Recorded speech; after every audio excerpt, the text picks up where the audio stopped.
Olá, meu nome é Elenisa e eu estou aqui para a gente continuar a falar sobre motivação. Nessa gestão sobre motivação e comportamento organizacional, eu estou trazendo para vocês algumas teorias. O que as teorias falam e como que a gente pode estar aplicando elas no nosso dia a dia. Só que assim, além de aplicá-las no nosso dia a dia organizacional, profissional, a gente pode principalmente entender sobre o nosso comportamento humano. Isso é muito importante, porque quanto mais a gente se conhece, mais a gente abre a nossa mente para poder entender o outro. E tentando entender o outro, a gente faz o quê? Diminui muitos conflitos, né? Então vamos lá. Nós falamos nos vídeos anteriores um pouquinho sobre as teorias de motivação clássica, né? Teoria de dois fatores, a teoria de Maslow, de McClelland e assim vai. E qual que elas tinham muito em comum? Elas tinham em comum a setorização da motivação, né? Motivação intrínseca, motivação extrínseca, coisas que são que motivam mais as pessoas por recompensa ou por valores pessoais e assim por diante. Mas basicamente elas separavam essas coisas. A teoria que eu vou falar hoje, ela é uma teoria, depois da pirâmide de Maslow, a teoria que mais é difundida. E ela é muito utilizada em muitos campos. Você vai se identificar alguns conceitos dela, porque ela é utilizada muito no coach, no PNL, nas sessões de psicoterapia, no comportamento organizacional, com crianças, na psicopedagogia, enfim, ela tem um desdobramento maravilhoso. E o nome dessa teoria, ela é teoria da autodeterminação. Olha só que interessante, autodeterminação. Os autores dessa teoria, que é o Deci e Ryan, eles propuseram que as pessoas elas tenham um comportamento dirigido para o crescimento pessoal. É uma necessidade de dirigir a própria vida, de tomar as próprias decisões. Ou seja, as pessoas têm necessidade de tomar, de ter autonomia da sua própria vida, de autodeterminar a sua própria vida. Então, veja, é muito importante quando nós tomamos as nossas próprias decisões. O que os autores dessa teoria dizem que precisa acontecer para que a pessoa possa finalmente se sentir no controle da sua vida? Ela precisa de três coisas básicas, desenvolver três habilidades. Primeiro é a competência, a segunda é a conexão ou relação e a terceira é autonomia. Primeiro, o que é competência? A pessoa precisa se sentir competente em algo, né? Ter utilidade, sentir utilidade. Então, ela precisa ter conhecimentos, ela precisa desenvolver habilidades e ela precisa executar esse conhecimento e essas habilidades. Então, ela precisa adquirir competências. Então, ela vai orientar o comportamento dela no sentido de adquirir competências para que ela possa, aí sim, começar a controlar a sua vida. Faz sentido, né, gente? A partir do momento que a gente não sabe nada, né, uma criança, ela está aprendendo ainda, ela está adquirindo as competências, competências motoras, competências de cognição, competências de escrita, de linguagem, né, de comunicação, para só então ela realmente poder começar a falar, não, isso aqui eu sei fazer, isso aqui eu desenvolvi a habilidade de fazer, isso aqui eu posso fazer e eu vou fazer, né?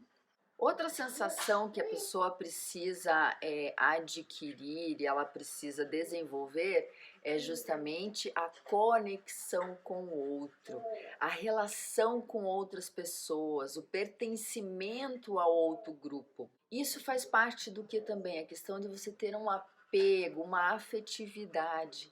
Então, olha que interessante. De novo, vou usar a questão do desenvolvimento, porque essa teoria da autodeterminação, ela não é assim, ou você tem, você não tem, os autores, eles falam que o seu comportamento é em direção para que você tenha autonomia e controle da sua própria vida. E para você ter isso, você precisa dessas 3 questões. Então, uma criança, quando que ela ganha controle da própria vida? Quando que um ser humano ganha controle da própria vida? Se a gente for falar de desenvolvimento básico, ela aprendeu as competências fundamentais para que ela possa sobreviver e agora ela vai começar a se relacionar com outras pessoas. Então, é a entrada dessa criança numa vida na escolinha, na creche, o adolescente, né, com o meio de outros grupos que não é mais o só o familiar, e assim ela vai ganhando conexão com outras pessoas, com outros seres humanos. E o terceiro aspecto, então, é o que? É a autonomia, a sensação de que você tem o controle da sua própria vida e você pode tomar as suas decisões. Isso é muito importante para todos nós. E daí o que acontece quando um adulto não tem essa sensação de controle, de autonomia da própria vida? Aí vem as frustrações. Então, para que a autodeterminação aconteça, é necessário o quê? Que a pessoa tenha habilidades, que ela tenha competências desenvolvidas, né? E competências são o quê? Conhecimento, habilidade e execução feitas para que a gente possa realmente falar, esta competência eu tenho. Nos relacionarmos com outras pessoas, né? Nos sentirmos parte de um grupo, recebermos afeto e apego e, definitivamente, termos a sensação de controle da nossa vida. Então, esse crescimento psicológico para a autodeterminação, ele não acontece automaticamente. Ele vai acontecer justamente com o apoio social, ou seja, do grupo no qual aquele indivíduo está inserido. E ainda a autodeterminação, ela também vem e fala sobre a motivação intrínseca e a motivação extrínseca. E ela fala que a motivação intrínseca, ela vai determinar se aquela atividade numa organização vai ser mais facilmente atingida se os motivadores extrínsecos estiverem alinhados. A teoria da autodeterminação, ela fala também que as pessoas, elas são orientadas para obter o crescimento, então a satisfação pessoal. Então, o que acontece? A motivação intrínseca nessa teoria é muito mais importante do que a motivação extrínseca. Enquanto as pessoas estão motivadas apenas por recompensas exteriores, como salário, benefícios, reconhecimento, status, essa teoria ela fala que as pessoas elas vão estar muito mais dirigidas intrinsecamente. Então, se você der um desafio, um objetivo, algo que instigue aquela pessoa a se motivar. E eles não apenas colocam como intrínseca, a motivação intrínseca algo essencial. Eles falam que a motivação extrínseca, as recompensas, têm que estar alinhadas com a questão intrínseca. Então, por exemplo, se você der prazos, objetivos e recompensas que estejam alinhados com o objetivo interno, vai ser mais facilmente aceito. Então, por exemplo, nós podemos ter pessoas que colocam um objetivo para elas, mas é intrínseco aquilo, elas querem. E mesmo que elas não atinjam num primeiro momento aquele objetivo, elas ficam felizes, elas não se frustram e elas vão repetir até que elas consigam. E sabe por quê? Porque o caminho é algo. O caminho que orienta o crescimento, é isso que vai fazer com que ela adquira a competência, é errando que ela vai adquirir a competência, que ela vai adquirir o relacionamento que ela precisa para ela ter a autonomia da própria vida. Enquanto as pessoas que acabam só se motivando pela parte da recompensa, por um salário, ela vai tentar atingir, e se ela não atinge, ela se frustra, ela fica cansada, ela já vai desistir, e quando ela atinge, a satisfação é por um curto prazo. E ainda essa teoria coloca 2 formas de motivação, que é a motivação autônoma e a motivação controlada. Veja, a motivação autônoma é aquela desejada, né? Eu tenho autonomia da minha vida, eu tenho os meus valores definidos, e a minha recompensa, ou seja, a motivação extrínseca, está alinhada com isso. Já a motivação controlada, ela é composta por uma motivação externa e uma motivação introspectiva. O que isso quer dizer? A motivação externa, ela está orientada para obter recompensas e evitar castigos.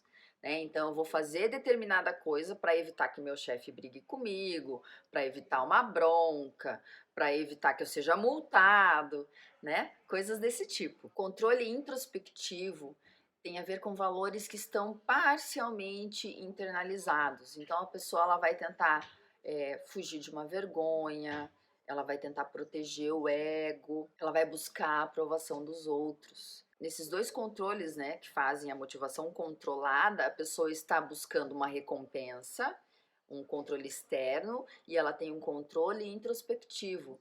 E dessa forma, ela não consegue controlar autonomamente a própria vida. Então, ela vai se frustrar muito. Quando o indivíduo ele é impulsionado pela motivação autônoma, ele sente que ele tem o controle da própria vida. E ele vai executar mais, vai fazer mais, vai ter mais motivação, vai ter mais motivo para agir, para conseguir seus objetivos. Agora, quando o indivíduo ele está na motivação controlada, né? Quando ele sente que ele precisa agir de determinada maneira para evitar uma punição, para conseguir determinada recompensa, não porque ele quer aquilo, mas porque ele precisa daquilo. Ou então porque ele quer evitar uma vergonha, porque ele quer a aprovação dos outros. Tá vendo que tá tudo fora? Aí ele vai sentir muita pressão, ele vai se sentir muito sobrecarregado. E daí nessa questão ele vai sentir que ele tem pouca ou nenhuma autonomia. E daí é um indivíduo que você vai estar sempre tendo que estar puxando ele, né, dentro da sua organização, ou, né, tentando fazer com que ele veja as coisas de outra maneira, mas principalmente o quê? Vai ter que trabalhar os valores dele. Essa teoria, ela é fantástica. Você consegue verificar aonde que a pessoa está nessa teoria da motivação, né? Porque se ela está frustrada, se ela está pressionada, se ela não consegue atingir os objetivos dela, é porque muito provavelmente ela está numa motivação controlada, por determinadas razões, né? Pressões, objetivos, as decisões que ela tomou durante a vida. Agora, se ela consegue atingir a autonomia dela, ou seja, ter o sentimento de competência, ter a sensação de que ela faz parte de um grupo e ter a sensação de que ela tem autonomia sobre a própria vida. Isso é essencial para qualquer ser humano. Quando a gente começa a perder a nossa autonomia, quando a gente começa a perder as nossas relações, quando a gente não tem mais a sensação de utilidade, a nossa vida começa a ficar triste. Então, por isso que é muito importante a gente sempre estar trabalhando essas questões conosco mesmo, né? Com nós mesmas e com os outros. Fiquem bem, até a próxima e um beijo. Ela aprendeu algumas competências fundamentais. Ela aprendeu algumas